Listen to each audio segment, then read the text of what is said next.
పవన్ కళ్యాణ్ గారు లాంటి సభ్యత పద్ధతి ఉన్న మనిషి దగ్గర ఎలక్షన్ చేసినందుకు గర్వంగా ఉన్నాం. ఆయన దగ్గర నుంచి కానీ 2009 జనసేన పార్టీ దగ్గర నుంచి కానీ మాకు ఏ విధమైన ఇబ్బందులు లేవు. మేము ఎప్పుడు కూడా కలిసికట్టుగా ఒకే కుటుంబంలాగా మొన్న ఎలక్షన్ చేసాం, అటు పని చేసుకోవాలి. ఏదైతే తెలుగుదేశం పార్టీ నుంచి 5 నెలలు 6 నెలల ముందు వెళ్ళిన 20-25 మంది జనం ఉన్నారో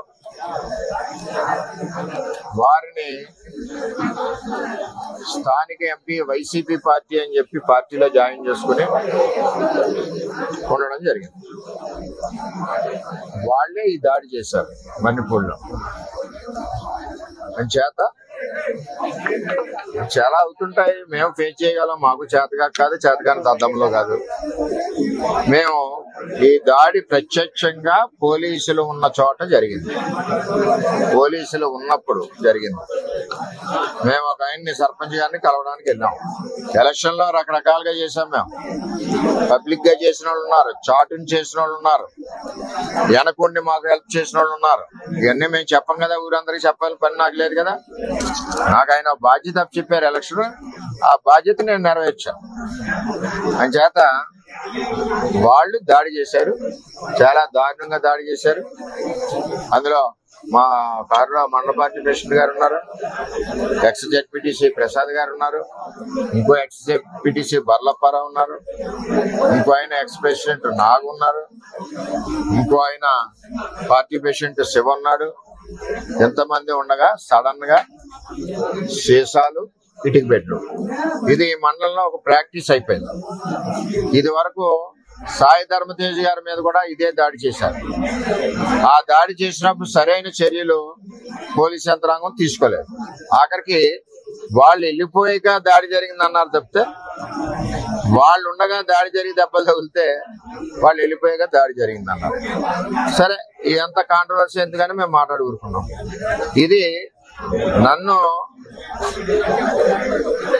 చంపడానికి కుట్ర జరిగింది.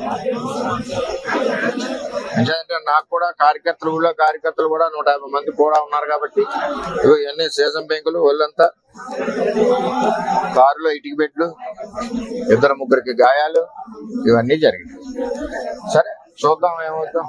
ఇవన్నీ ఇటువంటి పిరికి బంద చర్యలకు భయపడేది ఏముండదు. వర్మ ఎప్పుడు కూడా 22 ఏళ్ళ నుంచి ఉన్నాడు, ఎప్పుడు కూడా ఇటువంటి వ్యవహారం జరగలేదు. ఈ సంస్కృతి పిఠాపురంలో ఇప్పుడే వచ్చింది. ఇప్పటి వరకు పిఠాపురంలో ఇటువంటి సంస్కృతి లేదు. చట్టం ఉంది కదా. కొత్తగా తెలుగుదేశం పార్టీ నుంచి కొత్తగా వెళ్ళిన జనసేన నాయకులు వన్నిపూడి సంబంధించి ఇంకా ఉన్నారు. వాళ్ళ చరిత్ర కూడా ఇది వరకు అదే. అందుకనే పార్టీలోంచి పంపించాం, ఆ పార్టీలో తీసుకున్నారు. అది ఎవరి పార్టీ వాళ్ళ ఇష్టం, మన వద్దని అనడానికి వీల్లేదు. సరే, ఏం జరుగుతుందో ఆలోచిద్దాం. మా నాయకులు అయితే కంప్లైంట్ వద్దన్నారు, మేము ఇప్పటి వరకు కంప్లైంట్ కూడా ఇవ్వలేదు. అది జనసేన నిన్నటికి నేటికి కూడా మీరు దేవుళ్ళగా కనిపించారు, దేవుడు అనేసి అని అంటున్నారు. ఇప్పుడు జనసేన నాయకులు కానీ విధమైన చర్యలపై ఏ విధమైన జనసేన నాయకుడికి కానీ 2009 జనసేన తమ్ముళ్ళకి కానీ మాకు కానీ ఏ విధమైన ఇబ్బందులు గొడవలు లేవు. అంతా కుటుంబంలాగా ఉన్నాం. ఏదైతే తెలుగుదేశం పార్టీ నుంచి వెళ్ళిన నాయకులు ఉన్నారో 20-25 మంది, వాళ్ళందరూ మా పార్టీ కార్యకర్తల మీద దాడి చేస్తున్నారు, మా మీద దాడి చేస్తున్నారు. నా మీద ఫస్ట్ టైం ఈ విధంగా చేస్తా ఉన్నారు. చట్టం ఉంది కదా, చూద్దాం. మా నాయకులు అయితే ఇప్పుడు వరకు కంప్లైంట్ ఇవ్వలేదు. నాయకులు మన మండల పార్టీ ప్రెసిడెంట్ గారు ఇల్లు చూసి కంప్లైంట్ ఇవ్వాలా. మరి అందరూ కూడా బుద్ధి చెప్పేవాళ్ళు, అందరికీ చేతన అవుతుంది కదా. ఏం చేయాలన్నది వాళ్ళు నిర్ణయిస్తారు.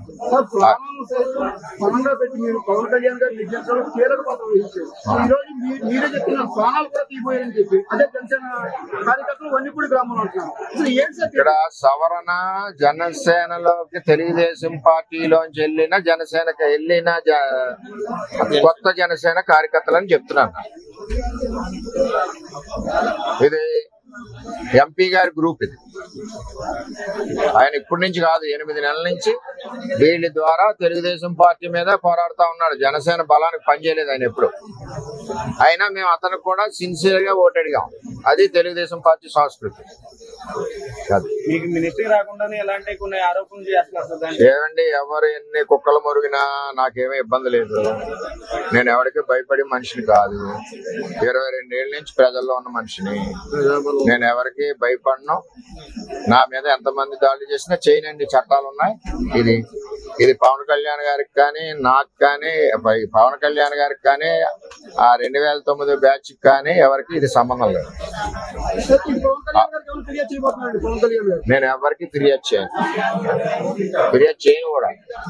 అది ఏ విధంగా జరగాలో ఆ విధంగా జరుగుతుంది.